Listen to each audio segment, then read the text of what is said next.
आपण पाहतो या ठिकाणी विरोधी पक्षाने हा घोळ या ठिकाणी समोर आणला होता। या संदर्भात बैठक घेतली होती मुख्य निवडणूक अधिकारी चोक्कलिंगम यांच्यासोबत आणि त्यानंतर आता या संदर्भात चौकशीचे आदेश देण्यात आलेले आहेत। मतदार यादीतील विरोधकांच्या आरोपांवर आता चौकशीचे आदेश देण्यात येत आहेत। चौकशी करून अहवाल सादर करण्याचे सर्व जिल्हाधिकाऱ्यांना आदेश देण्यात आलेले आहेत। जिल्हाधिकाऱ्यांकडून आता अहवाल आल्यानंतर नेत्यांना प्रत देणार आहे। मतदार यादीतील घोळाच्या चौकशीचे निवडणूक आयोगाकडून आता आदेश देण्यात आलेले आहेत।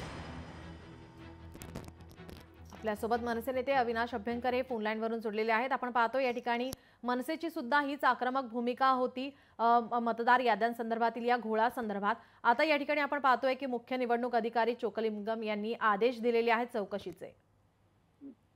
मला वाटतं नुसते आदेश देऊन चांगली झाली गोष्ट नक्कीच चांगली झाली आहे। मला वाटतं संपूर्ण शिष्टमंडळ आणि खास करून राजसाहेबांनी विचारलेले प्रश्न आलं का लक्षात त्यांनी आणि संपूर्ण महाराष्ट्राने म्हणजे महाराष्ट्रातील राजकीय पक्षांनी विरोधकांनी यांना दाखवलं होतं की तुम्ही याद्यांमध्ये काय गोंधळ घेतलेला आहे।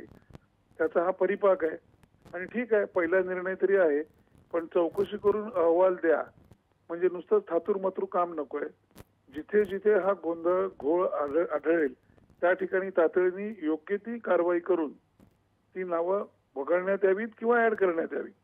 का मला वाटतं आमच्या भेटीनंतर सत्ताधारी पक्षातले सुद्धा काही आमदार याच्यावरती बोललेले आहेत। मी तुमच्या चॅनलला अनेकदा पाहिल्या गेल्या 3-4 दिवसामध्ये। त्यामुळे जी काही भूमिका मनसे आणि शिष्टमंडळाने मांडली होती ती अत्यंत बरोबर होती। ती महाराष्ट्रामध्ये लोकशाही मार्गाने उत्तमरित्या निवडणुका घ्याव्यात हीच होती। ते यात आम्ही आता तुम्हाला सांगू। जी जी धन्यवाद आपण दिलेल्या प्रतिक्रियेसाठी। आपण लोकशाही मराठी ऐका, पहा, जागरूक रहा।